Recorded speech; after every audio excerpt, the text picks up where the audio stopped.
be recorded. Neil Cycle Enterprises Gadag consigned 100 cycles costing rupees 300 each. 100 cycles ಅನ್ನು ಅವರು transfer ಮಾಡ್ತಾ ಇದ್ದಾರೆ ಗದಗಿಂದ ಬಿಜಾಪುರದವ್ರಿಗೆ, ಬಿಜಾಪುರದಲ್ಲಿರ್ತಕ್ಕಂಥ ಒಬ್ಬ ಏಜೆಂಟ್ಗೆ. ಕಾಸ್ಟ್ ಪ್ರೈಸ್ ಎಷ್ಟು ಒಂದು ಗೂಡ್ಸ್ ಒಂದು ಸೈಕಲ್ಗೆ ಅಂತಂದ್ರೆ 300 to their agent at Bijapur. They paid rupees 2000 for freight and insurance.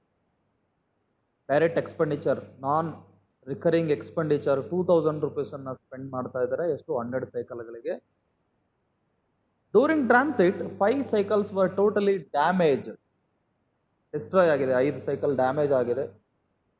ಸೈಕಲ್ಗಳು ಡ್ಯಾಮೇಜ್ ಆಗಿದೆ ಅಂತಂದ್ರೆ so it will impact on abnormal loss. So it will further leads to an abnormal loss. Therefore, we have to write another 2 entries and we have to prepare another ledger account called abnormal loss account. During transit, 5 cycles were totally damaged and the insurance company accepted the claim for rupees 1400 only. You see, there are 5 cycles damaged during transit, right? What about the cost price of the cycle, damaged cycle? 300 per each, right? So 300 into 5 rupees 1500 ಆಗುತ್ತಲ್ವಾ. ಜೊತೆಗೆ 2000 rupees ಏನಾಗಿದೆ, ಈ direct ಎಕ್ಸ್ಪೆಂಡಿಚರ್ನು ಕೂಡ spend ಮಾಡಿದ್ದಾರೆ.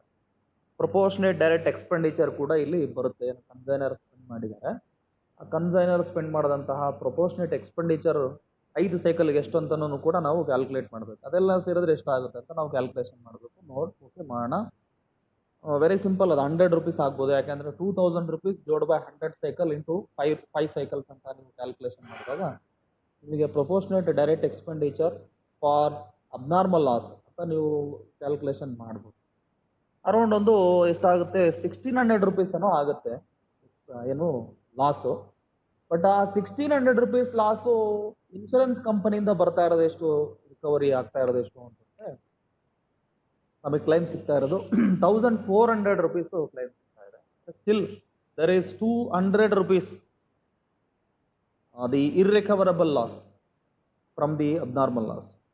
S, from that accident ಅಂತ ಹೇಳ್ಬೋದು. ಇನ್ನು 200 ರೂಪಾಯಿ ವಸೂಲಿ ಆಗಲ್ಲ, ಹಾಗೆ ಪೆಂಡಿಂಗ್ ಉಳ್ಕೊಡುತ್ತೆ. ಸೊ ಇರ್ರಿಕವರಬಲ್ ಲಾಸ್ P&L ಅಕೌಂಟಿಗೆ ಟ್ರಾನ್ಸ್ಫರ್ ಮಾಡಿ ಅದಕ್ಕೊಂದು ಎಂಟ್ರಿ ನೀವು ಜರ್ನಲ್ ಎಂಟ್ರಿ ಪಾಸ್ ಮಾಡಬೇಕು. Yes, next paragraph, the agent took delivery of the rest of the cycles. Rest of the cycles ಅಂತ ಎಷ್ಟು ಇಲ್ಲಿ ನೋಡಿ, 100 ಸೈಕಲ್ನವರು ಕಳಿಸ್ತಾರೆ. ದಾರಿ ಮಧ್ಯದಲ್ಲೇ 5 ಸೈಕಲ್ಗಳು ಹೋಗ್ತವೆ. ಹಾಗಾಗಿ ಉಳಿದ ಎಷ್ಟಪ್ಪ ಅಂತಂದ್ರೆ 95.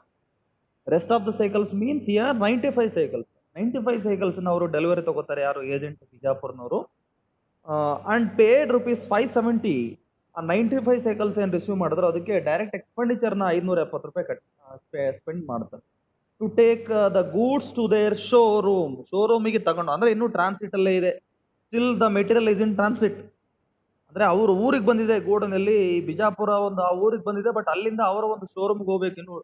So still the material, still the cycles 95 cycles are in transit only. ಟ್ರಾನ್ಸಿಟಲ್ಲೇ ಇದ್ದಾಗ ಸ್ಪೆಂಡ್ ಆಗಿರ್ತಕ್ಕಂಥ ಎಕ್ಸ್ಪೆಂಡಿಚರ್ನ ನಾವು ಡೈರೆಕ್ಟ್ ಎಕ್ಸ್ಪೆಂಡಿಚರ್ ಅಂತ ಕರಿತೀವಿ, ನಾನ್ ರಿಕರಿಂಗ್ ಎಕ್ಸ್ಪೆಂಡಿಚರ್ ಅಂತ ಕರಿತೀವಿ, ನೆನ್ಪಿಟ್ಕೊಳ್ಳಿ. Okay, so this is also 570 rupees. is also the non-recurring expenditure spent by the consignee. And subsequently rupees 300 has godown rent and sales expenditure. Selling expenditure ಮತ್ತೆ godown rent ಅಂತ ಹೇಳಿಬಿಟ್ಟು ಏನು ಮಾಡಿದ್ರು, 95 ಸೈಕಲ್ಸ್ನ ಸೇಲ್ ಮಾಡಬೇಕಾಗಿತ್ತಲ್ಲ. After reaching that material to the godown, they have spent 300 as selling expenditure and as well as godown rent ಅಂತ. So ಇದು ಏನಾಗುತ್ತೆ, ಇಂಡೈರೆಕ್ಟ್ ಎಕ್ಸ್ಪೆಂಡಿಚರ್ ಆಗುತ್ತೆ. While calculating the cost of the goods sold or closing stock or abnormal loss, this has not to be considered. ಈ 300 rupees consider ಮಾಡಲ್ಲ. Okay, next, they sold 80 cycles at rupees 400 each. They are entitled to a commission of at 5% on gross sales. 80 ಸೈಕಲ್ಗಳನ್ನ sale ಮಾಡ್ತಾರೆ. ಒಂದು cycle ಬೆಲೆ 400 ರೂಪಾಯಿ ಇದೆ. ಎಷ್ಟಾಗುತ್ತೆ ನೋಡಿ, 8 4 32. ಅಂದರೆ 32,000 rupees ಇಲ್ಲಿ ಅವ್ರಿಗೆ ಏನಾಗುತ್ತೆ, ಅಮೌಂಟ್ ರಿಯಲೈಸ್ ಆಗುತ್ತೆ. Sale profits will be 32,000 from sales of 80 cycles. Based on that sales profits, on the sales profits of 32,000, So they will get 5% commission. 5% means how much? 32,000 into 5%, 1,600 ಆಗುತ್ತೆ. Okay, so 5 3 is 1500 and 5 2 is 100. So 1,600 rupees commission ಆಗುತ್ತೆ. Yes, ನೋಡಿ next ಏನಾಯ್ತು. They also sent a bank draft in settlement of account. ಇಲ್ಲಿ settlement ಆಗ್ತಾ ಇದೆ, final settlement ಮಾಡ್ತಾ ಇದೆ. ಇಲ್ಲಿ ಈ ಪ್ರಾಬ್ಲಮ್ ಅಲ್ಲಿ ನೋಡಿ ಯಾವುದೇ ಅಡ್ವಾನ್ಸ್ ಇಲ್ಲಿವರೆಗೂ ಬರಲಿಲ್ಲ. ಮೆಟೀರಿಯಲ್ ನ ತಗೊಂಡ್ರು, ಅದಕ್ಕೊಂದಷ್ಟು ಡೈರೆಕ್ಟ್ ಎಕ್ಸ್ಪೆಂಡಿಚರ್ ಸ್ಪೆಂಡ್ ಮಾಡಿದ್ರು ಈ ಕನ್ಸೈನಿ. ಹಾಗೇನೆ ಇಂಡೈರೆಕ್ಟ್ ಎಕ್ಸ್ಪೆಂಡಿಚರ್ ಅಂತೇಳಿ 300 rupees ಸೆಲ್ಲಿಂಗ್ ಎಕ್ಸ್ಪೆಂಡಿಚರ್ ಖರ್ಚು ಮಾಡ್ತಾರೆ. ಹಾಗೆ 400 ರೂಪಾಯಿ ಒಂದು ಸೈಕಲ್, ಹಾಗೆ 80 ಸೈಕಲ್ಗಳನ್ನ ಸೇಲ್ ಮಾಡ್ತಾರೆ. ಅದಕ್ಕೆ ಅವ್ರಿಗೆ 5% ಕಮಿಷನ್ 1,600 rupees ಬರುತ್ತೆ. ಆದರೆ ಯಾವುದೇ ಅಡ್ವಾನ್ಸ್ ಇಲ್ಲಿ ಬರಲಿಲ್ಲ. ಅಡ್ವಾನ್ಸ್ ಇಲ್ಲ ಈ ಪ್ರಾಬ್ಲಮ್ ಅಲ್ಲಿ, ನೆನ್ಪಿಟ್ಕೊಳ್ಳಿ. ಹಾಗೆ ಒಂದು ಜರ್ನಲ್ ಎಂಟ್ರಿ ಕಡಿಮೆ ಆಗುತ್ತೆ. ಬಟ್ ಏನ್ ಮಾಡ್ತಾರೆ ಕೊನೆಗೆ, after completing the sales process, so they will made a settlement to the consignor. Closing close ಆಗುತ್ತೆ. ಇಲ್ಲಿ ಬ್ಯಾಲೆನ್ಸ್ ಟ್ರಾನ್ಸ್ಫರ್ ಇರಲ್ಲ, ಸೆಟಲ್ಮೆಂಟ್ ಆಗುತ್ತೆ. ಸೊ ಫೈನಲ್ ಸೆಟಲ್ಮೆಂಟ್ ಮಾಡಬೇಕಾಗುತ್ತೆ. ನೋಡಿ, prepare the necessary accounts in the books of the both the parties. ಇಬ್ಬರು party accounts ಅಲ್ಲೂ ಕೂಡ ನಾವು ಏನ್ ಮಾಡಬೇಕು, ಇಬ್ಬರು ಪಾರ್ಟಿ ಬುಕ್ಸ್ ಅಲ್ಲೂ ಕೂಡ ಲೆಡ್ಜರ್ ಅಕೌಂಟ್ಸ್ ಅನ್ನ ಪ್ರಿಪೇರ್ ಮಾಡಬೇಕು. ಒಂದು ಫಸ್ಟ್ ಕನ್ಸೈನರ್ ಬುಕ್ಸ್ ಅಲ್ಲಿ ನೀಲ್ ಸೈಕಲ್ ಎಂಟರ್ಪ್ರೈಸಸ್ ಗದಗ್ ಅವ್ರ ಬುಕ್ಸ್ ಅಲ್ಲಿ 5 ಲೆಡ್ಜರ್ ಅಕೌಂಟ್ ಬರುತ್ತೆ. ಒಂದು ನಾನು ಆಗ್ಲೇ ಮೆಸೇಜ್ ಮಾಡಿದೆ ನಿಮಗೆ, ಒಂದು number 1 consignment to Bijapur account ಒಂದು ಲೆಡ್ಜರ್ ಮಾಡ್ತೀರಾ. Number 2 goods sent on consignment. Number 3 abnormal loss account. Number 4 closing stock of consignment ಅಥವಾ consignment stock account. And number 5 consignee's personal account. Bijapur agent ಬಿಜಾಪುರ್ನವ್ರು ಇದಾರಲ್ವಾ, ಅವರ ಒಂದು ಪರ್ಸನಲ್ ಅಕೌಂಟ್ ಅನ್ನು ಕೂಡ ನಾವು ಇಲ್ಲಿ ಪ್ರಿಪೇರ್ ಮಾಡಬೇಕು. ಇದು these ledger accounts in the books of consignor Neel Cycle Enterprises Gadag ಅವ್ರ ಬುಕ್ಸ್ ಅಲ್ಲಿ 5 ಲೆಡ್ಜರ್ ಬರುತ್ತೆ. ಹಾಗೇನೆ ಇನ್ನೂ ಒಂದು ಲೆಡ್ಜರ್ ಅಕೌಂಟ್ ಮಾಡಬೇಕು. ಯಾರ ಬುಕ್ಸ್ ಅಲ್ಲಿ ಅಂತಂದ್ರೆ ಏಜೆಂಟ್ ಆಫ್ ಬಿಜಾಪುರ್ನವರ ಪುಸ್ತಕದಲ್ಲಿ ಒಂದು ಲೆಡ್ಜರ್ ಅಕೌಂಟ್ ಅನ್ನು ಪ್ರಿಪೇರ್ ಮಾಡಬೇಕು. ಆ ಲೆಡ್ಜರ್ ಯಾವುದು ಅಂತಂದ್ರೆ Neel Cycle Enterprises, I mean ಈ ಕನ್ಸೈನರ್ ಆಫ್ ಗದಗ್ ಅವರ ಒಂದು ಲೆಡ್ಜರ್ ಅಕೌಂಟ್ ಅನ್ನು ಕೂಡ ನಾವು ಪ್ರಿಪೇರ್ ಮಾಡಬೇಕಾಗತ್ತೆ. Yes, before going to draft or to draw the ledger accounts, we have to make necessary working notes here. ಇಲ್ಲಿ ಒಂದಷ್ಟು ವರ್ಕಿಂಗ್ ನೋಟ್ ಮಾಡಬೇಕಾಗುತ್ತೆ, ನೆನ್ಪಿಟ್ಕೊಳ್ಳಿ. ಫಸ್ಟ್ ವರ್ಕಿಂಗ್ ನೋಟ್ ಯಾವುದು ಅಂತಂದ್ರೆ ಅಕೌಂಟ್ ಸೇಲ್ಸ್ ಅನ್ನ ನಾವು ಮಾಡಬೇಕು. ಅಕೌಂಟ್ ಸೇಲ್ಸ್ ನಿಮಗೆ ಗೊತ್ತಿದೆ ಹೇಗೆ ಮಾಡೋದು ಅಂತ. ನಾವು ಈಗಾಗಲೇ ಸುಮಾರು ಪ್ರಾಬ್ಲಮ್ಗಳನ್ನು ಮಾಡಿದೀವಿ. ನೋಡಿ, ಅಕೌಂಟ್ ಸೇಲ್ಸ್ ಅನ್ನು ಯಾರು ಪ್ರಿಪೇರ್ ಮಾಡ್ತಾರೆ ಅಂತಂದ್ರೆ, so this will be prepared by the consignee, I mean agent of Bijapur. ಅವರು ಇಲ್ಲಿ ಅಕೌಂಟ್ ಸೇಲ್ಸ್ ಅನ್ನ ಪ್ರಿಪೇರ್ ಮಾಡಿ ಕಳಿಸ್ತಾರೆ. ಏನಿರುತ್ತೆ ಅಕೌಂಟ್ ಸೇಲ್ಸ್ ಅಲ್ಲಿ ಅಂತಂದ್ರೆ ಸೇಲ್ ಪ್ರಾಸೆಸ್ ಇರುತ್ತೆ, ಹಾಗೆ ಅವರು ಸ್ಪೆಂಡ್ ಮಾಡಿರ್ತಕ್ಕಂಥ ಡೈರೆಕ್ಟ್ ಎಕ್ಸ್ಪೆಂಡಿಚರ್ ಇರುತ್ತೆ, ಹಾಗೆ ಅವರು ಸ್ಪೆಂಡ್ ಮಾಡಿರ್ತಕ್ಕಂಥ ಇಂಡೈರೆಕ್ಟ್ ಎಕ್ಸ್ಪೆಂಡಿಚರ್ ಇರುತ್ತೆ, ಅವ್ರಿಗೆ ಬರಬೇಕಾಗಿರೋ ಕಮಿಷನ್ ಎಷ್ಟು ಬರಬೇಕು ಅಂತ ಮೆನ್ಷನ್ ಮಾಡಿರ್ತಾರೆ. ಅಡ್ವಾನ್ಸ್ ಏನಾದರೂ ಕೊಟ್ಟಿದ್ರೆ ಅಡ್ವಾನ್ಸ್ ಅನ್ನು ಕೂಡ ಅವರು ಮೆನ್ಷನ್ ಮಾಡ್ತಾರೆ, right. After that, after deducting the advance paid by him, so then final balance ಎಷ್ಟು ಕೊಡಬೇಕು, ಸೆಟಲ್ಮೆಂಟ್ ಎಷ್ಟಾಗುತ್ತೆ ಅದನ್ನು ಕೂಡ ಅವರು ಮೆನ್ಷನ್ ಮಾಡಿರ್ತಾರೆ. ನೋಡಿ, ಇಲ್ಲಿ ಫಾರ್ಮ್ಯಾಟ್ ನಿಮಗೆ ಸ್ಕ್ರೀನ್ ಅಲ್ಲಿ ಕಾಣಿಸ್ತಾ ಇದೆ. I hope all of you can see the screen. Account sales on the screen. So can you see the screen? Yes, okay, fine. Date column ಇರುತ್ತೆ, ಪರ್ಟಿಕ್ಯುಲರ್ಸ್ 2 ಅಮೌಂಟ್ ಕಾಲಮ್ ತಗೋಬೇಕಾಗುತ್ತೆ. Date ಏನಿಲ್ಲ ಇಲ್ಲಿ, ಯಾಕಂದ್ರೆ ನಿಮ್ಮ ಪ್ರಾಬ್ಲಮ್ ಅಲ್ಲಿ ಏನು ಡೇಟ್ಸ್ ಕೊಟ್ಟಿಲ್ಲ, ಹಾಗಾಗಿ ಡೇಟ್ ಏನು ಮೆನ್ಷನ್ ಮಾಡೋದು, ಹಾಗೆ ಫಾರ್ಮ್ಯಾಟ್ ಬರ್ಕೊಳ್ಳಿ. ಪರ್ಟಿಕ್ಯುಲರ್ಸ್ ಅಲ್ಲಿ ಬರೀರಿ. 80 ಸೈಕಲ್ ಸೋಲ್ಡ್ ಅಟ್ ₹400 ಈಚ್. ಒಂದು ಸೈಕಲ್ ಎಷ್ಟಪ್ಪ, 400 ರೂಪಾಯಿಗೆ ಸೇಲ್ ಮಾಡೋದು, 32,000. ಇದು ಸೇಲ್ ಪ್ರಾಫಿಟ್ಸ್. ಅದರಲ್ಲಿ ಎಕ್ಸ್ಪೆಂಡಿಚರ್ ಏನ್ ಮಾಡಿದ್ರು ನೋಡಿ, ಡೈರೆಕ್ಟ್ ಎಕ್ಸ್ಪೆಂಡಿಚರ್ ಅಂತೇಳಿ 570 ರೂಪೀಸ್ ಖರ್ಚು ಮಾಡಿದ್ದಾರೆ. ಇನ್ನು ಗೋಡನ್ ರೆಂಟು ಸೆಲ್ಲಿಂಗ್ ಎಕ್ಸ್ಪೆಂಡಿಚರ್ಗೆ 300 ಕೊಟ್ಟಿದ್ದಾರೆ. ಇನ್ನು ಅವ್ರಿಗೆ ಬರಬೇಕಾಗಿರೋ ಕಮಿಷನ್ 5% ಅಂತ ಹೇಳಿದ್ರಲ್ವಾ, 1600 ರೂಪೀಸ್. 32,000 ರೂಪೀಸ್ ಅಲ್ಲಿ 5% ನೀವು ಕ್ಯಾಲ್ಕುಲೇಷನ್ ಮಾಡಬೇಕು. ಔಟ್ ಆಫ್ 32,000ಗೆ 5% ಕ್ಯಾಲ್ಕುಲೇಷನ್ ಮಾಡಬೇಕಾಗುತ್ತೆ. ಆ ಕ್ಯಾಲ್ಕುಲೇಷನ್ ಮಾಡಿದಾಗ ನಿಮ್ಗೆ ಎಷ್ಟು ಬರುತ್ತೆ ನೋಡಿ, ಅಲ್ಲಿ ಆಗಲೇ ಸ್ಕ್ರೀನಲ್ಲಿ ಇದೆ. 5% ಎಷ್ಟು ಅಂತಂದ್ರೆ 1,600 ರೂಪೀಸ್.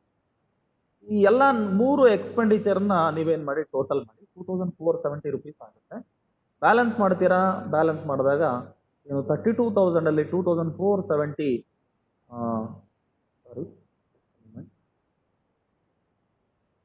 ಮೈನಸ್ ಮಾಡ್ತೀರಾ. 2,470 ಎಷ್ಟಾಯ್ತು ಅಲ್ಲಿಗೆ? 29,530 ರೂಪೀಸ್. 29,530 ರೂಪೀಸ್. ಈ ಪ್ರಾಬ್ಲಮ್ ಅಲ್ಲಿ ಆಗಲೇ ಹೇಳಿದೆ ಅಡ್ವಾನ್ಸ್ ಇಲ್ಲ ಅಂತ. ಅಡ್ವಾನ್ಸ್ ಏನೂ ಕೊಟ್ಟಿಲ್ಲ ಇವರು, ರೈಟ್. ಅಡ್ವಾನ್ಸ್ ಏನಿಲ್ಲ, 0. ಇನ್ನು ಬ್ಯಾಲೆನ್ಸ್ ಮಾಡಿ ಫೈನಲ್ ಸೆಟಲ್ಮೆಂಟ್ ಎಷ್ಟು ಬರಬೇಕು? 530 ರುಪೀಸ್ ಏನ್ ಮಾಡ್ಬೇಕಾಗುತ್ತೆ ಇವರು ಫೈನಲ್ ಸೆಟಲ್ಮೆಂಟ್ ಮಾಡಬೇಕಾಗುತ್ತೆ. ಫೈನಲ್ ಸೆಟಲ್ಮೆಂಟ್ ಮಾಡಿದಾಗ ಇಲ್ಲಿ ಏನ್ ಮಾಡಿದ್ದಾರೆ, ಡ್ರಾಫ್ಟ್ ಅನ್ನ ಕಳಿಸಿದ್ದಾರೆ, ಅಂದ್ರೆ ಡಿ ಕಳಿಸ್ತಾ ಇದ್ದಾರೆ. ಬ್ಯಾಂಕ್ ಅಕೌಂಟ್ ಬರುತ್ತೆ ಇಲ್ಲಿ, ರೈಟ್, ಬ್ಯಾಂಕ್ ಅಕೌಂಟ್ ಒಂದು ಜರ್ನಲ್ ಎಂಟ್ರಿ ಬರುತ್ತೆ. Okay, so all of you understand this account sales format and calculation. ಅರ್ಥ ಆಯ್ತಲ್ವಾ ನಿಮಗೆಲ್ರಿಗೂ ಅಕೌಂಟ್ ಸೇಲ್ಸ್ ಕ್ಯಾಲ್ಕುಲೇಷನ್ ಹೇಗೆ ಅಂತ? Yes or no? Yes. Then go for working note number 2. Working note number 2, closing stock ಅನ್ನ calculation ಮಾಡಬೇಕು. Closing stock ನ ಯಾರು calculation ಮಾಡ್ತಾರೆ ಅಂದ್ರೆ ಕನ್ಸೈನರ್ ಮಾಡ್ತಾರೆ. ಸೊ ಕನ್ಸೈನರ್ ಇಲ್ಲಿ ಪರ್ಟಿಕ್ಯುಲರ್ಸ್ ಕಾಲಮ್, ಒಂದು ಅಮೌಂಟ್ ಕಾಲಮ್ ಅನ್ನು ತಗೊಳ್ಳಿ. ಎಷ್ಟು ಗೂಡ್ಸ್ ಅನ್ನ ಕಳಿಸಿದ್ರಪ್ಪ? 100 ಸೈಕಲ್ ಅನ್ನ ಕಳಿಸಿದ್ರಲ್ವಾ? ಗೂಡ್ಸ್ ಸೆಂಟ್ ಆನ್ ಕನ್ಸೈನ್ಮೆಂಟ್ ಎಷ್ಟು ಅಂತಂದ್ರೆ 100 cycle at rupees 300 each. Cost price ಮಾತ್ರ ತಗೊಳ್ಳಿ. 30,000 ರುಪೀಸ್ ಮೆಟೀರಿಯಲ್ ಅನ್ನ ಕಳಿಸಿದ್ರು. ದಾರಿ ಮಧ್ಯದಲ್ಲಿ ಏನಾಯ್ತು, 5 ಸೈಕಲ್ ಲಾಸ್ ಆಗಿದೆ. 5 ಸೈಕಲ್ ಅಂದ್ರೆ 1500 ರೂಪಾಯಿ ಆಗುತ್ತೆ. ಹಾಗೇನೆ ಇನ್ನು 80 ಸೈಕಲ್ ಸೇಲ್ ಮಾಡಿದರೆ, 80 cycle 8 3 24, 24,000 plus 1,500, how much? 25,500 rupees ಆಗುತ್ತೆ ಕಾಸ್ಟ್ ಪ್ರೈಸ್. ಇಷ್ಟು ಸ್ಟಾಕ್ ಏನಾಯ್ತು, 80 ಸೈಕಲ್ ಸೇಲ್ ಆಯ್ತು, ಇನ್ನು 5 ಸೈಕಲ್ಸ್ ಲಾಸ್ ಆಯ್ತು. 85 ಸೈಕಲ್ಸ್ ಇಂಟು 300 ರುಪೀಸ್, 25,500 ರುಪೀಸ್ ಏನಾಗಿದೆ, ಸೇಲ್ ಪ್ಲಸ್ ಲಾಸ್ ಎರಡನ್ನು ಡಿಡಕ್ಟ್ ಮಾಡಿ ಬ್ಯಾಲೆನ್ಸ್ 4,500. ಬೇಕಾದ್ರೆ ನೀವು ಕ್ರಾಸ್ ಚೆಕ್ ಮಾಡಿ. ಕ್ಲೋಸಿಂಗ್ ಸ್ಟಾಕ್ ಉಳಿದಿದೆ ಎಷ್ಟಪ್ಪ ಅಂತಂದ್ರೆ ನೋಡಿ, ಆಗ್ಲೇ ಹೇಳಿದೆ ನಾನು, 100 ಸೈಕಲ್ ಅವ್ರನ್ನು ಸೆಂಡ್ ಮಾಡಿದ್ರಲ್ವಾ? 100 ಸೈಕಲ್ ಅವರು ಸೆಂಡ್ ಮಾಡಿದ್ರು. ಅದ್ರಲ್ಲಿ ಏನಾಯ್ತಪ್ಪ, 5 ಸೈಕಲ್ ದಾರಿ ಮಧ್ಯದಲ್ಲೇ ಹೋಗಿದೆ ಅಲ್ವಾ? ಇನ್ನು 80 ಸೈಕಲ್ ಅವರು ಸೇಲ್ ಮಾಡಿದ್ದಾರೆ. ಬ್ಯಾಲೆನ್ಸ್ ಎಷ್ಟು ಉಳಿತಲ್ಪ? 15 ಸೈಕಲ್, ರೈಟ್? 1 ಸೈಕಲ್ ಪ್ರೈಸ್ ಎಷ್ಟು ಅಂತಂದ್ರೆ 1 ಸೈಕಲ್ ಪ್ರೈಸು 300 ರುಪೀಸ್ ಅಲ್ವಾ ಕಾಸ್ಟ್ ಪ್ರೈಸು? ಮಲ್ಟಿಪ್ಲಿಕೇಶನ್ ಮಾಡಿ ಎಷ್ಟಾಯ್ತು? 4,500. Very simple, 4,500 rupees closing stock ಉಳ್ಕೊಳ್ಳ, ಸರಿನಾ? 4,500 closing stock, right? So not only cost price, here they have spent some of the non-recurring expenditure, both the parties. ಏನು ಕನ್ಸೈನರು spend ಮಾಡಿದಾನೆ 2,000 rupees, ಹಾಗೆ consignee ಕೂಡ spend ಮಾಡಿದ್ದಾರೆ ನೋಡಿ. ಆದರೆ ಕನ್ಸೈನರ್ ಕ್ಯಾಲ್ಕುಲೇಷನ್ ಬಹಳ ಸಿಂಪಲ್ ಆಗಿರುತ್ತೆ, ವೆರಿ ಸಿಂಪಲ್. ನೋಡಿ, ಕನ್ಸೈನರ್ ಎಷ್ಟು ಸ್ಪೆಂಡ್ ಮಾಡಿದ? 2,000 ರುಪೀಸ್ ಅಲ್ವಾ? 2,000 rupees for how many cycles? So this 2,000 for 100 cycles, right? Remember, this 2,000 rupees spent by consigner is for 100 cycles. ಆದರೆ ಇಲ್ಲಿ ಕ್ಲೋಸಿಂಗ್ ಸ್ಟಾಕ್ ಉಳಿದಿದ್ದು ಎಷ್ಟು? 15 ಅಲ್ವಾ? ಇಂಟು 15 ಅಂತ ಮಾಡ್ಕೊಳ್ಳಿ. ಎಷ್ಟು ಬರುತ್ತೆ? 300. ಹಾಗಾಗಿ ನೀವೇನ್ ಮಾಡಬೇಕು, 15/100 ಇಂಟು 2,000 ಅಂತ ಮಾಡ್ಬೇಕು, ಅಥವಾ 2,000/100 ಇಂಟು 15, ಹೇಗಾದ್ರೂ ಮಾಡಿ. ಕ್ಯಾಲ್ಕುಲೇಷನ್ ಎರಡು ಒಂದೇ. ಬ್ರಾಕೆಟ್ ಅಲ್ಲಿ ಅದನ್ನು ಬರಿತೀನಿ ನೋಡಿ.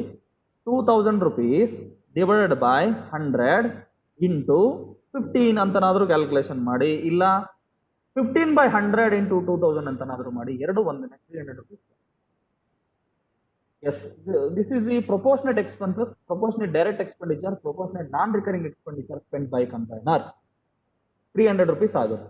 ಇನ್ನು ಕನ್ಸೈನಿ ಸ್ಪೆಂಡ್ ಮಾಡಿರ್ತಕ್ಕಂಥ ಡೈರೆಕ್ಟ್ ಎಕ್ಸ್ಪೆಂಡಿಚರ್ ಎಷ್ಟು? 570 ಖರ್ಚು ಮಾಡಿದ್ರು. ನೆನ್ಪಿಟ್ಕೊಳ್ಳಿ, ಅವನು 570 ರುಪೀಸ್ ಸ್ಪೆಂಡ್ ಮಾಡುವಾಗ ಅವನಿಗೆ ಸಿಕ್ಕಿದ್ದು ಎಷ್ಟು ಸೈಕಲ್? 100 ಅಲ್ಲ, ದಾರಿ ಮಧ್ಯದಲ್ಲಿ 5 ಸೈಕಲ್ ಹೋಯ್ತು, ಡ್ಯಾಮೇಜ್ ಆಗಿತ್ತು. ಹಾಗಾಗಿ ಅವನು ಡೆಲಿವರಿ ತಗೊಂಡಿದ್ದು ಎಷ್ಟು ಅಂತಂದ್ರೆ ಓನ್ಲಿ 95 ಸೈಕಲ್ಸ್, ರೈಟ್? ಹಾಗಾಗಿ ನೀವೇನ್ ಮಾಡಬೇಕು, ಇಲ್ಲಿ ಪ್ರೊಪೋರ್ಷನೇಟ್ ಡೈರೆಕ್ಟ್ ಎಕ್ಸ್ಪೆಂಡಿಚರ್ ನ ಕ್ಯಾಲ್ಕುಲೇಟ್ ಮಾಡುವಾಗ 570 rupees divided by this 570 rupees spend for 95 cycles only. 570 divide by 95 into closing stock ಎಷ್ಟು? 15 ಇಂಟು 15 ರುಪೀಸ್ ಅಂತನಾದ್ರೂ ಮಾಡಿ, 90 ರುಪೀಸ್ ಬರುತ್ತೆ. ಇಲ್ಲ ಇನ್ನೊಂದು ರೀತಿನೂ ಮಾಡಬಹುದು, 15/95 ಇಂಟು 570 ಅಂತ ಮಾಡಿ. ಎರಡೂ ಕ್ಯಾಲ್ಕುಲೇಷನ್ ಸೇಮ್, 90 ರುಪೀಸ್ ಬರುತ್ತೆ, ರೈಟ್? 4,500ಗೆ 300 ಪ್ಲಸ್ 90 ಎರಡನ್ನೂ ಆ್ಯಡ್ ಮಾಡಿ 4,890 ರುಪೀಸ್ ಆಗುತ್ತೆ. 4,890 ರುಪೀಸ್ ಆಗುತ್ತೆ. ಸೊ ದಿಸ್ ಈಸ್ ಈ ಕ್ಲೋಸಿಂಗ್ ಸ್ಟಾಕ್. ಕ್ಲೋಸಿಂಗ್ ಸ್ಟಾಕ್ಗೆ ಒಂದು ಜರ್ನಲ್ ಎಂಟ್ರಿ ಬರುತ್ತೆ, ಸರಿನಾ? ಕ್ಲೋಸಿಂಗ್ ಸ್ಟಾಕ್ ಯಾವಾಗಲೂ ಕೂಡ ಕನ್ಸೈನ್ಮೆಂಟ್ ಅಕೌಂಟ್ ಅಲ್ಲಿ ಕ್ರೆಡಿಟ್ ಆಗುತ್ತೆ. Closing stock consignment stock account debit to consignment account ಅಂತ ಎಂಟ್ರಿ ಬರೀತೀರಿ, ನೆನ್ಪಿಟ್ಕೊಳ್ಳಿ. ಇದಕ್ಕೊಂದು ಜರ್ನಲ್ ಎಂಟ್ರಿ ಬರುತ್ತೆ. ಇನ್ನು ಈ ಪ್ರಾಬ್ಲಮ್ ಅಲ್ಲಿ 5 ಸೈಕಲ್ಗಳು ಲಾಸ್ ಆಗಿದೆ, ಡ್ಯಾಮೇಜ್ ಆಗಿದೆ, ಹಾಗಾಗಿ ಅಬ್ನಾರ್ಮಲ್ ಲಾಸ್ ಬರುತ್ತೆ. ಅಬ್ನಾರ್ಮಲ್ ಲಾಸ್ ಕ್ಯಾಲ್ಕುಲೇಷನ್ ಮಾಡೋದು ಹೇಗೆ ನೋಡ್ಕೊಳ್ಳಿ. Abnormal loss format same, particulars column, ಒಂದು ಅಮೌಂಟ್ ಕಾಲಮ್ ಹಾಕೋತೀರಾ, ರೈಟ್? ಇಲ್ಲಿ ಎಷ್ಟು ಸೈಕಲ್ ಅಪ್ಪ ಡ್ಯಾಮೇಜ್ ಆಗಿದ್ದು ಅಂತಂದ್ರೆ ನಮಗೆ ಕ್ಲಿಯರ್ ಇನ್ಫಾರ್ಮೇಶನ್ ಇದೆ. 5 ಸೈಕಲ್ಸ್, ರೈಟ್? 5 ಸೈಕಲ್ ಡ್ಯಾಮೇಜ್ ಆಗಿದೆ. ಆ ಡ್ಯಾಮೇಜ್ ಆಗಿರ್ತಕ್ಕಂಥ ಸೈಕಲ್ ನ ಕಾಸ್ಟ್ ಪ್ರೈಸ್ ಎಷ್ಟು ಅಂತಂದ್ರೆ 300 ರುಪೀಸ್. ಸೊ 5 ಸೈಕಲ್ಸ್ ಇಂಟು 300 1,500 ಆಗುತ್ತೆ. ಇದು ಕಾಸ್ಟ್ ಪ್ರೈಸ್ ಲಾಸ್ ಆಗಿರುವಂತದ್ದು. ಜೊತೆಗೆ proportionate non recurring expenditure spent by consignor. Consignor spend ಮಾಡಿರ್ತಕ್ಕಂಥ ಡೈರೆಕ್ಟ್ ಎಕ್ಸ್ಪೆಂಡಿಚರ್ ನ ಮಾತ್ರವೇ ನೀವು ಕನ್ಸಿಡರ್ ಮಾಡಬೇಕು. ಯಾಕೆ ಅಂತಂದ್ರೆ ಈ ಡ್ಯಾಮೇಜ್ ಆಗಿರುವಂತದ್ದು ಕನ್ಸೈನಿಗೆ ಇನ್ನೂ ರೀಚ್ ಆಗಿಲ್ಲ, ದಾರಿ ಮಧ್ಯದಲ್ಲೇ ಡ್ಯಾಮೇಜ್ ಆಗಿದೆ. ಹಾಗಾಗಿ ಕನ್ಸೈನಿ ಸ್ಪೆಂಡ್ ಮಾಡಿರ್ತಕ್ಕಂಥ ಯಾವುದೇ ತರಹದ ಎಕ್ಸ್ಪೆಂಡಿಚರ್ ಇಲ್ಲಿ ಬರೋದಿಲ್ಲ. ಈ ಒಂದು spent 570 rupees as non recurring expenditure, but it has to be spent. It has spent for only 95 cycles but not 100 cycles, remember. Okay, ಹಾಗಾಗಿ so therefore we have to take only 2000 rupees. We have to consider proportionate direct expenditure for 5 cycles out of 2000 rupees spent for 100 cycles by consignor only. Okay, yes, calculation ಮಾಡ್ತೀರಾ ನೋಡಿ. 2000 ರೂಪಾಯಿ ಯಾರು consignor spend ಮಾಡಿದ್ದ, ಎಷ್ಟು ಸೈಕಲ್ಗಳಿಗೆ? 100 ಸೈಕಲ್ಗಳಿಗೆ. 2000 divide by 100 into damage ಆಗಿದ್ದ cycles ಎಷ್ಟು? 5 into 5 rupees ಅಂತ calculation ಮಾಡಬೇಕು. 100, ಸೊ ಟೋಟಲ್ 1600 ಆಗುತ್ತೆ. 1500 ಪ್ಲಸ್ 100 1600 rupees. ನಾನು ಆಗ್ಲೇ ಹೇಳಿದೆ 1600 rupees ಬರುತ್ತೆ ಅಂತ. Right, so here is the calculation details. You just go through the specimen, I mean the format. Yes, okay fine. So 1600 rupees ಇಲ್ಲಿ ಏನಾಯ್ತು? ಅಬ್ನಾರ್ಮಲ್ ಲಾಸ್ ಆಗ್ತದೆ. ಹಾಗೇನೆ ಇಲ್ಲಿ ಇನ್ಶೂರೆನ್ಸ್ ಕಂಪನಿಯಿಂದ ಎಷ್ಟು ಫಂಡ್ ಬರ್ತಾ ಇದೆ? ನಾವಾಗ್ಲೇ ಪ್ರಾಬ್ಲಮ್ ನೋಡಿದ್ವಿ. 1400 rupees ಅವರು ಕ್ಲೈಮ್ ಕೊಡ್ತಾ ಇದ್ದಾರೆ. ಕ್ಲೈಮ್ ಆಕ್ಸೆಪ್ಟ್ ಮಾಡಿ 1400 rupees ಅವರು ಕೊಡ್ತಾ ಇದ್ದಾರೆ. ಹಾಗಾಗಿ ಇನ್ನು ಬ್ಯಾಲೆನ್ಸ್ ಎಷ್ಟು ಉಳ್ಕೊಳ್ಳುತ್ತೆ? 200 rupees. 200 rupees is to be treated as irrecoverable loss. This cannot be recovered again. ಮತ್ತೆ ವಾಪಸ್ ಬರೋದೇ ಇಲ್ಲ. ಹಾಗಾಗಿ so therefore this has to be treated as a permanent loss. Permanent loss ಅಂತ ನಾವು ಟ್ರೀಟ್ ಮಾಡಬೇಕಾಗುತ್ತೆ. therefore permanent loss has to be transferred to the profit and loss account. Profit and loss account, this has to be debited to the profit and loss account. Abnormal loss debit ಆಗಿರುತ್ತೆ. So ಅದನ್ನ reduce ಮಾಡಬೇಕಾದ್ರೆ P&L account debit ಮಾಡಬೇಕಾಗುತ್ತೆ. Right, P&L ಅಕೌಂಟ್ಗೆ transfer ಮಾಡಬೇಕು. ನೆನ್ಪಿಟ್ಕೊಳ್ಳಿ, 3 working notes complete ಮಾಡಿದೀವಿ. Yes, coming to the ledger accounts. Ledger accounts ಅನ್ನು ನಾವೀಗ ಪ್ರಿಪೇರ್ ಮಾಡೋಣ. ನಾನು ಆಗ್ಲೇ ಹೇಳಿದೆ 5 ಲೆಡ್ಜರ್ನ ಡ್ರಾ ಮಾಡಬೇಕು ಇನ್ the books of consignor. Consignor books ಅಲ್ಲಿ ಕನ್ಸೈನರ್ ಯಾರು ಇಲ್ಲಿ ಅಂತಂದ್ರೆ ನೀಲ್ ಸೈಕಲ್ ಎಂಟರ್ಪ್ರೈಸಸ್ ಗದಗ್ ಅವ್ರ ಪುಸ್ತಕದಲ್ಲಿ 5 ಲೆಡ್ಜರ್ಗಳನ್ನ ಡ್ರಾ ಮಾಡಿ. ಒಂದು ledger consignment to Bijapur account, ಇನ್ನೊಂದು ಕನ್ಸೈನೀಸ್ ಪರ್ಸನಲ್ ಅಕೌಂಟ್, ಬ್ರಾಕೆಟ್ ಅಲ್ಲಿ ಬರೀರಿ, ಇರಬೇಕಾದ್ರೆ ಏಜೆಂಟ್ ಆಫ್ ಬಿಜಾಪುರ ಅಂತ ಬರೀರಿ. ಇನ್ನು number 3 ledger consignment stock account, number 4 abnormal loss account, number 5 goods sent on consignment account. ಈ 5 ಲೆಡ್ಜರ್ಗಳನ್ನ ಪ್ರಿಪೇರ್ ಮಾಡಬೇಕು. ಹಾಗೇನೆ in the books of consignee ಏನು ಬಿಜಾಪುರದಲ್ಲಿ ಏಜೆಂಟ್ ಇದ್ರಲ್ಲ ಅವರ ಪುಸ್ತಕದಲ್ಲಿ ಏನ್ ಬರೀಬೇಕು? ನೀಲ್ ಎಂಟರ್ಪ್ರೈಸಸ್ ಗದಗ್ ಅವ್ರ ಲೆಡ್ಜರ್ ನ ಪ್ರಿಪೇರ್ ಮಾಡಬೇಕು. ಸರಿನಾ? ಇನ್ ದ ಬುಕ್ಸ್ ಆಫ್ ಕನ್ಸೈನಿ ಏನ್ ಮಾಡಬೇಕು? ಕನ್ಸೈನರ್ ಬುಕ್ ಲೆಡ್ಜರ್ ಅಕೌಂಟ್ ಅನ್ನ ಪ್ರಿಪೇರ್ ಮಾಡಬೇಕು. ನೀಲ್ ಎಂಟರ್ಪ್ರೈಸಸ್ ಗದಗ್ ಅವರ ಒಂದು ಲೆಡ್ಜರ್ ಅಕೌಂಟ್ ನಾವು ಮಾಡಬೇಕಾಗುತ್ತೆ ಎಲ್ಲಿ? ಕನ್ಸೈನಿ ಪುಸ್ತಕದಲ್ಲಿ. ಎಸ್, ಸೊ ಈ ಕನ್ಸೈನಿ ಬುಕ್ಸ್ ಬಗ್ಗೆ ನಾವು ಆ ನಂತರ ಬರೋಣ. Later on we will prepare. ನೀವೇ ಮಾಡ್ಬೋದು, ಬಹಳ ಈಸಿ ಆಗಿರುತ್ತೆ. ಏನು ವೆರಿ ಸಿಂಪಲ್, ಜರ್ನಲ್ ಎಂಟ್ರೀಸ್ ಬಹಳ ಸಿಂಪಲ್ ಆಗಿರುತ್ತೆ. ಇದನ್ನ ನಾವು ನಂತರ ಸಾಲ್ವ್ ಮಾಡೋಣ. So first you go for ledger accounts in the books of consignor. Consignor ಪುಸ್ತಕದಲ್ಲಿ ಲೆಡ್ಜರ್, ಈ 5 ಲೆಡ್ಜರ್ ಮಾಡ್ಬೇಕಲ್ಲ. ಎಸ್, ಫಸ್ಟ್ ಥಿಂಗ್, ಮೊದಲು goods sent on consignment account entry ಬರುತ್ತೆ ಇಲ್ಲಿ. ನೆನ್ಪಿಟ್ಕೊಳ್ಳಿ, ಗೂಡ್ಸ್ ಸೆಂಟ್ ಆನ್ ಕನ್ಸೈನ್ಮೆಂಟ್ ಏನು? ಕನ್ಸೈನ್ಮೆಂಟ್ ಮೆಟೀರಿಯಲ್ ಕಳಿಸಿದಾಗ ಕನ್ಸೈನ್ಮೆಂಟ್ ಅಕೌಂಟ್ ಏನಾಗುತ್ತೆ? ಡೆಬಿಟ್ ಆಗುತ್ತೆ. ಜರ್ನಲ್ ಎಂಟ್ರಿ ಏನಪ್ಪಾ ಅಂತಂದ್ರೆ ನೋಡಿ, consignment to Bijapur account debit to goods sent on consignment account ಅಂತ ಜರ್ನಲ್ ಎಂಟ್ರಿ ಬರುತ್ತೆ. ಇಲ್ಲಿ ಡೇಟ್ ಇಲ್ಲ, ಹಾಗಾಗಿ ನೀವೇನ್ ಮಾಡಿ ಅಂದ್ರೆ ಫಸ್ಟ್ ಎಂಟ್ರಿನಲ್ಲಿ ಏನಾಗ್ತಾ ಇದೆ, ಇಲ್ಲಿ ಸೀರಿಯಲ್ ನಂಬರ್ ಬರಿತಾ ಹೋಗಿ, ಡೇಟ್ ಇಲ್ಲ, ಹಾಗಾಗಿ ಸೀರಿಯಲ್ ನಂಬರ್ ಹಾಕಿ ಎಂಟ್ರಿ ನಂಬರ್ 1 2 3 ಅಂತ ಕೊಟ್ಕೊಂಡು ಹೋಗಿ. ಡೇಟ್ ಏನಿಲ್ಲ. First entry consignment to Bijapur account debit to goods sent on consignment account. I am repeating once again, consignment to Bijapur account debit to goods sent on consignment account. Consignment to Bijapur ಏನಾಯ್ತು? Debit. Debit side ಬರ್ಕೊಳ್ಳಿ, entry number 1 to goods sent on consignment account. How much? 100 cycle ಅನ್ನ ಕಳಿಸಿದ್ರು. ಒಂದೊಂದು cycle cost price ಎಷ್ಟಪ್ಪ ಅಂತಂದ್ರೆ 300 rupees. ಹಾಗಾಗಿ amount ಎಷ್ಟಾಗುತ್ತೆ? 30,000 ಆಗುತ್ತೆ. ಸರಿನಾ? 30,000 ಆಗುತ್ತೆ. ಕ್ರೆಡಿಟ್ ಏನಾಗುತ್ತೆ? ಗೂಡ್ಸ್ ಸೆಂಟ್ ಆನ್ ಕನ್ಸೈನ್ಮೆಂಟ್ ಆಗುತ್ತಲ್ವಾ? So come to the ledger goods sent on consignment account. Credit side ಬರೀರಿ, same entry number 1 by consignment account. Consignment account ಅಥವಾ ಕನ್ಸೈನ್ಮೆಂಟ್ ಟು ಬಿಜಾಪುರ್ ಅಕೌಂಟ್ ಅಂತ ಅನ್ನೋದು ಬರೀಬೇಕು. ಕನ್ಸೈನ್ಮೆಂಟ್ ಟು ಬಿಜಾಪುರ್ ಅಕೌಂಟ್ ಅಂತ ಬರೀಬೇಕು. Okay, 30,000 same amount ಬರೀತೀರಾ. That's all. Journal entry number 1 over. Journal entry number 2 ಏನಾಯ್ತು, 2,000 ರುಪೀಸನ್ನ ಇವರು ಡೈರೆಕ್ಟ್ ಎಕ್ಸ್ಪೆಂಡಿಚರ್ ಸ್ಪೆಂಡ್ ಮಾಡ್ತಾ ಇದ್ದಾರೆ. ಯಾರು? ಕನ್ಸೈನರ್. ಅದಕ್ಕೆ ಎಂಟ್ರಿ ಏನ್ ಬರುತ್ತಪ್ಪ, ಯಾವುದೇ direct expenditure spent by consignor and as well as consignee should be debited to consignment account. Consignment ಅಕೌಂಟ್ಗೆ ಡೆಬಿಟ್ ಆಗುತ್ತೆ. ಎಂಟ್ರಿ ನೋಡ್ಕೊಳ್ಳಿ, consignment to Bijapur account debit to cash or bank account ಅಂತ ಎಂಟ್ರಿ ಬರುತ್ತೆ. Entry number 2 to cash or bank account bracket ಅಲ್ಲಿ ಬರೀರಿ, direct expenses by consignor. Amount ಎಷ್ಟು? 2,000 ಬರೀತೀವಿ. ನೋಡಿ, ಈ ಪ್ರಾಬ್ಲಮ್ ಅಲ್ಲಿ ನಾವು ಲೆಡ್ಜರ್ ಅಕೌಂಟ್ ಏನು cash or bank ledger account prepare ಮಾಡ್ತಾ ಇಲ್ಲ. ಹಾಗಾಗಿ ಕೇವಲ ಕನ್ಸೈನ್ಮೆಂಟ್ ಟು ಬಿಜಾಪುರ್ ಅಕೌಂಟ್ ಅಲ್ಲಿ ಮಾತ್ರ entry pass. That's all. Yes, coming to the entry number 3. ಏನಾಯ್ತು, ದಾರಿ ಮಧ್ಯದಲ್ಲಿ 5 ಸೈಕಲ್ ಡ್ಯಾಮೇಜ್ ಆಗಿದೆ ಅಂತೆ. ಅದಕ್ಕೆ 1,400 ರೂಪಾಯಿ ಕಲೆಕ್ಟ್ ಮಾಡಿದ್ದಾರೆ. ಅಂದ್ರೆ ಇಲ್ಲಿ ಅಬ್ನಾರ್ಮಲ್ ಲಾಸ್ ಇತ್ತು, ಅದಕ್ಕೆ ವರ್ಕಿಂಗ್ ನೋಟ್ ಮಾಡಿದೀವಿ. ಈ ಟ್ರಾನ್ಸಾಕ್ಷನ್ಗೆ ನಂತರ ಬರೋಣ. ಈಗೇನಾಗುತ್ತೆ, ಈ ಮೆಟೀರಿಯಲ್ ಕನ್ಸೈನಿಗೆ ರೀಚ್ ಆಗುತ್ತೆ. ರೀಚ್ ಆದಾಗ ಅವ್ನು ಡೆಲಿವರಿ ತಗೋತಾನೆ, ಅದಕ್ಕೆ ಎಕ್ಸ್ಪೆಂಡಿಚರ್ ಸ್ಪೆಂಡ್ ಮಾಡ್ತಾನೆ. ಅದಕ್ಕೆ ಎಂಟ್ರೀಸ್ ಬರ್ತಾ ಹೋಗ್ತವೆ. ನೋಡಿ, ಫಸ್ಟ್ ಎಂಟ್ರಿ ಏನ್ ಬರೀತೀರಾ, 570 ರುಪೀಸು ಡೈರೆಕ್ಟ್ ಎಕ್ಸ್ಪೆಂಡಿಚರ್ನ ಸ್ಪೆಂಡ್ ಮಾಡಿ. ಯಾರು? ಕನ್ಸೈನಿ. ಅದಕ್ಕೆ ಒಂದು ಎಂಟ್ರಿ ಬರೀರಿ. ಎಂಟ್ರಿ ಏನ್ ಬರುತ್ತೆ ನೋಡಿ, ಯಾವಾಗಲೂ ಕೂಡ expenditure spend by consignee as well as consignor will be debited to consignment account debit ಆಗುತ್ತೆ. Entry consignment to Bijapur account debit to consignee's personal account ಅಂತ ಬರೀಬೇಕು. ಕನ್ಸೈನೀಸ್ ಪರ್ಸನಲ್ ಅಕೌಂಟ್ ಎಂಟ್ರಿ ಬರೀತೀರಾ. Entry number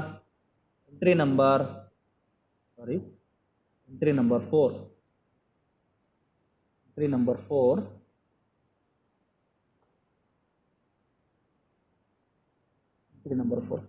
entry consignment to Bijapur account debit ಆಗುತ್ತೆ. Debit side ಬರೀತಾ ಇದ್ದೀರಾ consignment account ಅಲ್ಲಿ. To consignee's personal account. ಇದೇನಿದು? Direct expenditure. Bracket ಅಲ್ಲಿ ಬರೀರಿ, ಡೈರೆಕ್ಟ್ ಎಕ್ಸ್ಪೆನ್ಸಸ್ ಅಂತ ಬರ್ಕೊಳ್ಳಿ. ಅಮೌಂಟ್ ಎಷ್ಟಪ್ಪ? 570 ರುಪೀಸ್. ಪೂರ್ತಿ ಎಂಟ್ರಿ ರಿಪೀಟ್ ಮಾಡ್ತಾ ಇದ್ದೀನಿ. Consignment to Bijapur account debit to consignee's personal account. Consignee's personal account ಏನಾಗುತ್ತೆ, ಇಲ್ಲಿ ಕ್ರೆಡಿಟ್ ಆಗ್ತಾ ಇದೆ. ಹಾಗಾಗಿ ಕ್ರೆಡಿಟ್ ಸೈಡ್ ಬರ್ಕೊಳ್ಳಿ. ಕ್ರೆಡಿಟ್ ಸೈಡ್ ಬರೀತೀರಾ. Entry number 4 same. Entry number 4 by consignment to Bijapur account. ಇದು ಡೈರೆಕ್ಟ್ ಎಕ್ಸ್ಪೆಂಡಿಚರ್. ಅಮೌಂಟ್ ಎಷ್ಟಪ್ಪ? 570. That's all. ಎಸ್, ಇನ್ನೊಂದು ನೋಡ್ಕೊಳ್ಳಿ, 300 ರುಪೀಸು ಕೂಡ ಖರ್ಚು ಮಾಡಿದ್ದಾರೆ. ಇದು ಇಂಡೈರೆಕ್ಟ್ ಎಕ್ಸ್ಪೆಂಡಿಚರ್. ಅದಕ್ಕೂ ಎಂಟ್ರಿ ಬರುತ್ತೆ. Same entry. ಏನು? Consignment to Bijapur account debit to consignee's personal account. Same entry ಬರುತ್ತೆ. Entry number 5. Consignee's personal account ಇಲ್ಲಿ ಏನಾಗುತ್ತೆ? ಕ್ರೆಡಿಟ್ ಆಗುತ್ತೆ. ಕನ್ಸೈನ್ಮೆಂಟ್ ಅಕೌಂಟ್ ಡೆಬಿಟ್ ಆಗುತ್ತೆ ಇಲ್ಲಿ ಕೂಡ. ಆದರೆ ಬಟ್ ಇದು ಇಂಡೈರೆಕ್ಟ್ ಎಕ್ಸ್ಪೆಂಡಿಚರ್. ಇದು direct expenses.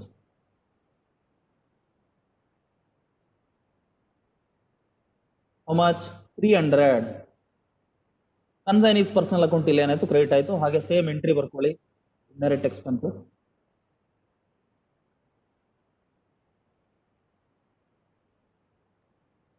This is entry number 5.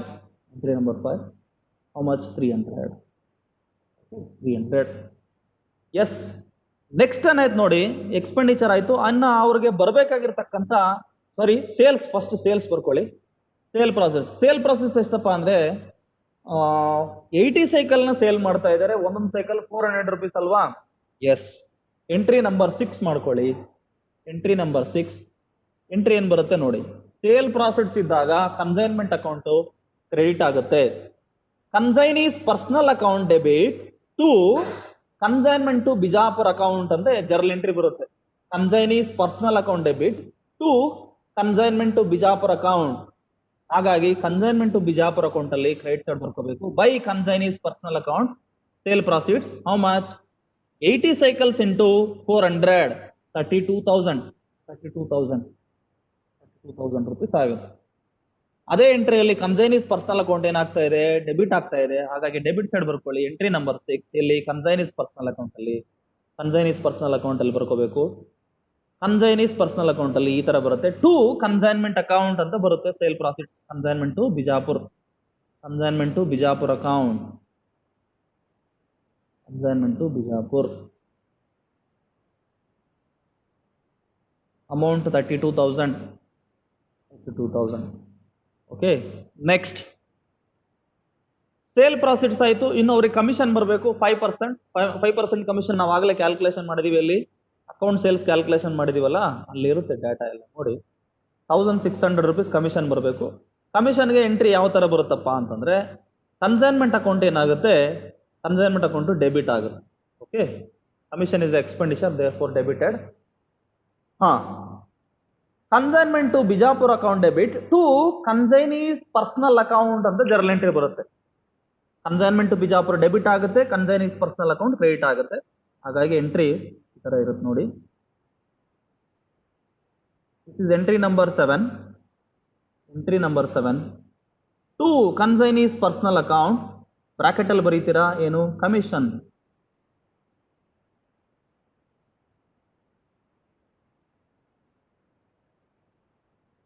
Commission 5%. ಇದು ಅಕೌಂಟ್ ಸೇಲ್ಸ್ ಅಲ್ಲಿ ಇರುತ್ತೆ, ಡಾಟಾ ನೋಡ್ಬೋದು ನೀವು. 1600 rupees.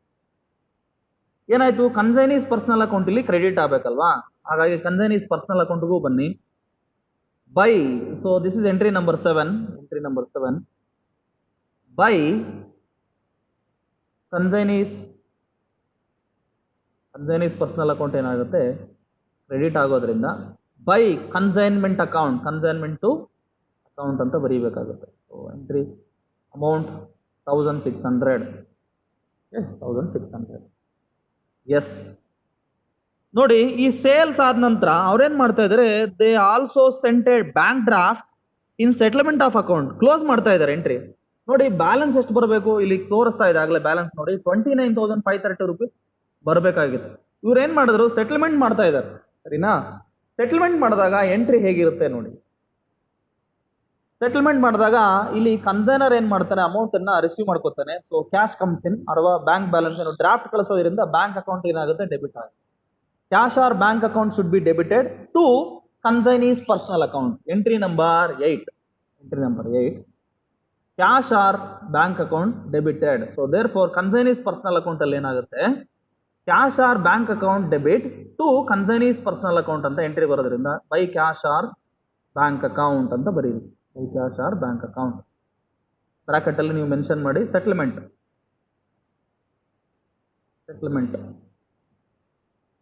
29,530. ಇನ್ನು ಸೆಟಲ್ಮೆಂಟ್ ಮಾಡಿದಾಗ ಯಾವುದೇ ಕ್ಯಾರಿ ಫಾರ್ವರ್ಡ್ ಇರಲ್ಲ, ಕ್ಲೋಸ್ ಮಾಡಿ. ಈ ಎಂಟ್ರಿ ಇಲ್ಲಿಗೆ ಕ್ಲೋಸ್ ಆಗುತ್ತೆ. ಏನು, ಈ ಲೆಡ್ಜರ್ ಅಕೌಂಟ್ 32,000 ಇರತಕ್ಕಂಥ ಲೆಡ್ಜರ್ ಅಕೌಂಟ್ ಕ್ಲೋಸ್ ಆಗುತ್ತೆ. That's all. ಓಕೆ, ಸೆಟಲ್ಮೆಂಟ್ ಅವ್ರಿಗೆ ಸಿಗುತ್ತೆ. ಇನ್ನು ಕ್ಯಾಶ್ ಆರ್ ಬ್ಯಾಂಕ್ ಅಕೌಂಟ್ ನಾವು ಪ್ರಿಪೇರ್ ಮಾಡ್ತಾ ಇಲ್ಲ, ಹಾಗಾಗಿ ನೀವು ಅದರ ಬಗ್ಗೆ ವರಿ ಮಾಡೋ ಅವಶ್ಯಕತೆ ಇಲ್ಲ. ಎಸ್, ಈಗ ನಾವೇನ್ ಮಾಡಬೇಕು ಅಂತಂದ್ರೆ, ಈ ಅಬ್ನಾರ್ಮಲ್ ಲಾಸ್ ಆಗಿತ್ತಲ್ವಾ, ಆ ಟ್ರಾನ್ಸಾಕ್ಷನ್ಗೆ ವಾಪಸ್ ಬರೋಣ. ಅಬ್ನಾರ್ಮಲ್ ಲಾಸ್ ಆದಂತಹ ಟ್ರಾನ್ಸಾಕ್ಷನ್ ವಾಪಸ್ ಬರೋಣ. ಅಬ್ನಾರ್ಮಲ್ ಲಾಸ್ ಆದಾಗ ಏನಾಯ್ತು ನೋಡಿ, 1400 rupees ಕ್ಲೈಮ್ ಬಂದಿದೆ ಅಲ್ವಾ. 1400 rupees ಕ್ಲೈಮ್ ಬಂದಿದೆ. ಇಲ್ಲಿಗೆ ವರ್ಕಿಂಗ್ ನೋಟ್ ಇದೆ, ನೋಡ್ಕೊಳ್ಳಿ. ಏನಾಯ್ತು, 1600 rupees ಆಕ್ಚುಲ್ ಅಬ್ನಾರ್ಮಲ್ ಲಾಸ್. ಅದರಲ್ಲಿ 1400 ರೂಪಾಯಿ ಅವರಿಂದ ವಸೂಲಿ ಮಾಡಿದೀವಿ ಅಲ್ವಾ, 1400 ರೂಪಾಯಿ ಬಂದಿದೆ. ಇನ್ನು 200 rupees ಇರ್ರಿಕವರಬಲ್ ಲಾಸ್ ಆಗುತ್ತೆ. ಹಾಗಾಗಿ 3 ಜರ್ನಲ್ ಎಂಟ್ರಿ ಬರ್ತವೆ. ಎಂಟ್ರಿ ನಂಬರ್ 1 ಇದಕ್ಕೆ ಏನ್ ಬರುತ್ತೆ ಅಂದ್ರೆ, ಎಂಟ್ರಿ ನಂಬರ್ 1 ಮೀನ್ಸ್ ಅಂದ್ರೆ ಇದರಲ್ಲಿ 3 ಎಂಟ್ರಿ ಅಲ್ವಾ, ಹಾಗಾಗಿ ಎಂಟ್ರಿ ನಂಬರ್ 1 ಅಂತ ಹೇಳ್ತಾ ಇದ್ದೀನಿ. ಆದ್ರೆ ಇಲ್ಲಿ ಆರ್ಡರ್ ವೈಸ್ ಪ್ರಕಾರ ಎಂಟ್ರಿ ನಂಬರ್ 9 ಆಗುತ್ತೆ. ಎಂಟ್ರಿ ನಂಬರ್ 9 ಆಗುತ್ತೆ. ಫಸ್ಟ್ ಅಬ್ನಾರ್ಮಲ್ ಲಾಸ್ ಬರುತ್ತಲ್ಲ 1600. ಆ 1600 rupees ಎಂಟ್ರಿ ಹೇಗಿರುತ್ತೆ ಅಂತಂದ್ರೆ, ಅಬ್ನಾರ್ಮಲ್ ಲಾಸ್ ಬಂದಾಗ ಅಬ್ನಾರ್ಮಲ್ ಲಾಸ್ ಅಕೌಂಟ್ ಡೆಬಿಟ್ ಆಗುತ್ತೆ. ಅಬ್ನಾರ್ಮಲ್ ಲಾಸ್ ಅಕೌಂಟ್ ಡೆಬಿಟ್ ಆಗುತ್ತೆ, ಕನ್ಸೈನ್ಮೆಂಟ್ ಅಕೌಂಟು ಕ್ರೆಡಿಟ್ ಆಗುತ್ತೆ. So entry abnormal loss account debit 1600 to consignment to Bijapur account ಅಂತ ಎಂಟ್ರಿ ಬರುತ್ತೆ. So this is entry number 9. ಏನಾಯ್ತು, consignment to Bijapur ಇಲ್ಲಿ ಏನಾಗ್ತಾ ಇದೆ, ಕ್ರೆಡಿಟ್ ಆಗ್ತಾ ಇದೆ. ವರ್ಕಿಂಗ್ ನೋಟ್ ನಂಬರ್ 3 ಬರ್ಕೊಳ್ಳಿ. ಅಮೌಂಟ್ ಎಷ್ಟು, 1600. ಸರಿನಾ? ಅದೇ ಅಬ್ನಾರ್ಮಲ್ ಲಾಸ್ ಅಕೌಂಟ್ಗೂ ಬನ್ನಿ. ಹಾಗೇನೆ ಅಬ್ನಾರ್ಮಲ್ ಲಾಸ್ ಲೆಡ್ಜರ್ಗೂ ಬನ್ನಿ. ಅಬ್ನಾರ್ಮಲ್ ಲಾಸ್ ಲೆಡ್ಜರ್ಗೆ ಬನ್ನಿ. ಏನಾಗ್ತದೆ, ಅಬ್ನಾರ್ಮಲ್ ಲಾಸ್ ಡೆಬಿಟ್ ಆಗುತ್ತೆ. Entry number 9 to consignment account. To consignment to Bijapur account ಅಂತ ಬರೀಬೇಕು. ಅಬ್ನಾರ್ಮಲ್ ಲಾಸ್ ಎಷ್ಟಾಯ್ತು? 1600. ಸರಿನಾ? ಓಕೆ, ನೆಕ್ಸ್ಟ್ ಏನಾಯ್ತು ನೋಡಿ, 1600 ರುಪೀಸ್ ಲಾಸ್ ಆಗಿತ್ತು. ಆದರೆ ಇನ್ಶೂರೆನ್ಸ್ ಕಂಪನಿಯವರು ಅವರಿಗೆ 1400 ರೂಪಾಯಿನ ಕೊಡ್ತಾ ಇದ್ದಾರೆ. ಅಮೌಂಟ್ ರಿಸೀವ್ ಮಾಡ್ಕೊಂಡ್ರೆ ಕ್ಯಾಶ್ ಅಕೌಂಟ್ ಏನಾಗುತ್ತೆ? ಡೆಬಿಟ್ ಆಗುತ್ತೆ. Cash comes in, cash or bank account should be debited and abnormal loss should be credited. ನಾವು cash or bank account create ಮಾಡ್ತಾ ಇಲ್ಲ, ಹಾಗಾಗಿ ಅದ್ರ ಬಗ್ಗೆ ಬಿಟ್ಬಿಡಿ. You need not to worry about cash or bank account. ಇನ್ನು abnormal loss ಮಾತ್ರ ನಾವು ಪಾಸ್ ಮಾಡ್ಬೇಕು. ಎಂಟ್ರಿ ನೋಡಿ, cash or bank account debit to abnormal loss account ಅಂತ ಎಂಟ್ರಿ ಬರುತ್ತೆ. ಹಾಗಾಗಿ entry number 10 by cash or bank account claim received 1400. Okay, yes ನೋಡಿ, 1600 rupees ನಮಗೆ ಲಾಸ್ ಆಗಿತ್ತು, ಅಬ್ನಾರ್ಮಲ್ ಲಾಸ್. ಅದರಲ್ಲಿ 1400 ರೂಪಾಯಿ ವಸೂಲಿ ಮಾಡ್ಕೊಂಡ್ವಿ. ಇನ್ನು 200 ರುಪೀಸ್ ಇರ್ರಿಕವರಬಲ್ ಲಾಸ್. ಹಾಗಾಗಿ ಅಬ್ನಾರ್ಮಲ್ ಲಾಸ್ ಅನ್ನ ನಾವೇನ್ ಮಾಡಬೇಕು? ಇಲ್ಲಿ ಕ್ರೆಡಿಟ್ ಮಾಡಬೇಕಾಗುತ್ತೆ. ಇನ್ನೊಂದು ಎಂಟ್ರಿ ಬರುತ್ತೆ, ಜರ್ನಲ್ ಎಂಟ್ರಿ ಏನಾಗುತ್ತೆ ನೋಡಿ, profit and loss account debit to abnormal loss account ಅಂತ ಜರ್ನಲ್ ಎಂಟ್ರಿ ಬರುತ್ತೆ. ಹಾಗಾಗಿ ಏನ್ ಮಾಡಬೇಕು? ಅಬ್ನಾರ್ಮಲ್ ಲಾಸ್ ಇಲ್ಲಿ ಕ್ರೆಡಿಟ್ ಮಾಡಬೇಕಾಗಿದೆ. By profit and loss account ಅಂತ ಬರೀಬೇಕು. 200 ರುಪೀಸ್. ಸೊ 1600 ಎರಡು ಕಡೆ ಸೇಮ್ ವ್ಯಾಲ್ಯೂ ಇರೋದ್ರಿಂದ ಈ ಎಂಟ್ರಿ, ಈ ಲೆಡ್ಜರ್ ಕ್ಲೋಸ್ ಆಯಿತು. ಅಬ್ನಾರ್ಮಲ್ ಲಾಸ್ ಲೆಡ್ಜರ್ ಕ್ಲೋಸ್ ಆಗುತ್ತೆ. ಓಕೆ, ನೆಕ್ಸ್ಟ್ ಇನ್ನು ಕ್ಲೋಸಿಂಗ್ ಸ್ಟಾಕ್ ಇದೆ. ಕ್ಲೋಸಿಂಗ್ ಸ್ಟಾಕ್ ಎಷ್ಟಿದೆ ನೋಡಿ, ಇಲ್ಲಿ ಕ್ಯಾಲ್ಕುಲೇಷನ್ ಮಾಡಿದೀವಿ. 4890 ರುಪೀಸ್ ಕ್ಲೋಸಿಂಗ್ ಸ್ಟಾಕ್ ಇದ್ದಾಗ ಎಂಟ್ರಿ ನೋಡ್ಕೊಳ್ಳಿ. Closing stock account debit to consignment to Bijapur account ಅಂತ ಎಂಟ್ರಿ ಬರುತ್ತೆ. ಕ್ಲೋಸಿಂಗ್ ಸ್ಟಾಕ್ ಅಂದ್ರೆ ಕನ್ಸೈನ್ಮೆಂಟ್ ಸ್ಟಾಕ್ ಅಕೌಂಟ್ ಏನಾಗುತ್ತೆ? ಡೆಬಿಟ್ ಆಗುತ್ತೆ. Debit side entry number 12 consignment account debit, consignment stock account debit ಆಗುತ್ತೆ. ಹಾಗಾಗಿ entry to consignment to Bijapur account ಅಂತ ಬರುತ್ತೆ.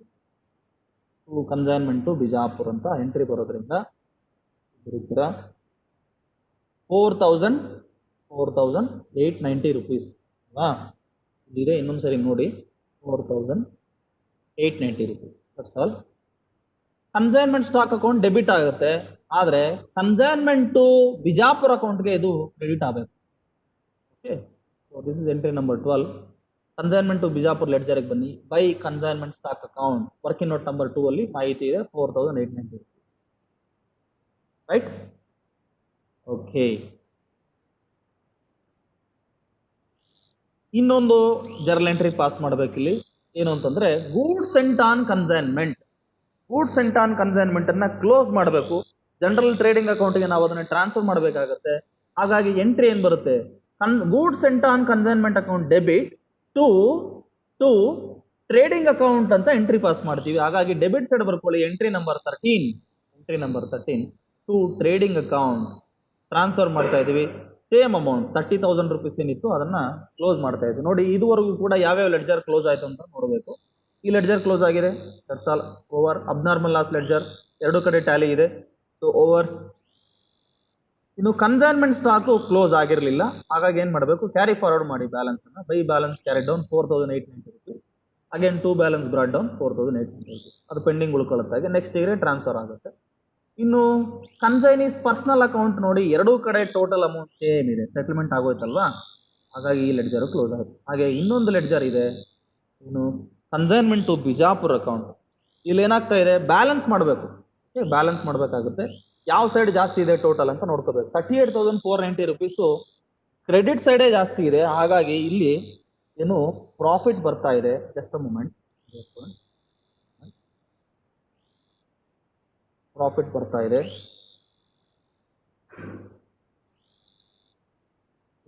ನೋಡಿ, 4020 ರುಪೀಸ್ ಇಲ್ಲಿ ಏನಾಗ್ತಾ ಇದೆ? ಪ್ರಾಫಿಟ್ ಬರ್ತಾ ಇದೆ.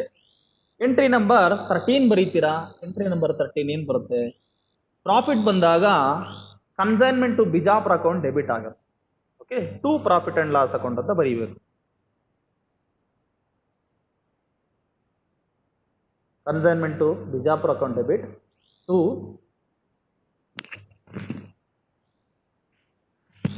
Profit and loss account, right? 4020 rupees. Yes, ಇಲ್ಲಿಗೆ ಈ ಲೆಡ್ಜರ್ ಕೂಡ ಕ್ಲೋಸ್ ಆಯಿತು. This is how we how to prepare ledger accounts in the books of the consignor ಯಾರು ಇಲ್ಲಿ? Deal enterprises Bijapur. ನೋಡಿ, ಎಲ್ಲ ಲೆಡ್ಜರ್ಸ್ ಅನ್ನ ನಿಮಗೆ ಕಾಪಿ ಮಾಡಿ ನಿಮಗೆ ಶೇರ್ ಮಾಡ್ತೀವಿ, ಗ್ರೂಪಲ್ಲಿ ಶೇರ್ ಮಾಡ್ತೀವಿ. ಏನು ಮಾಡಿ ಇನ್ನೊಮ್ಮೆ ಮತ್ತೆ ನೀವೆಲ್ಲರೂ ಕೂಡ ಪ್ರಾಕ್ಟೀಸ್ ಮಾಡಿ. ಹಾಗೆಯೇ ಇನ್ನೊಂದು ಲೆಡ್ಜರ್ ಅಕೌಂಟನ್ನು ನೀವು ಪ್ರಿಪೇರ್ ಮಾಡಬೇಕು. ಯಾವುದು? ಕನ್ಸೈನಿ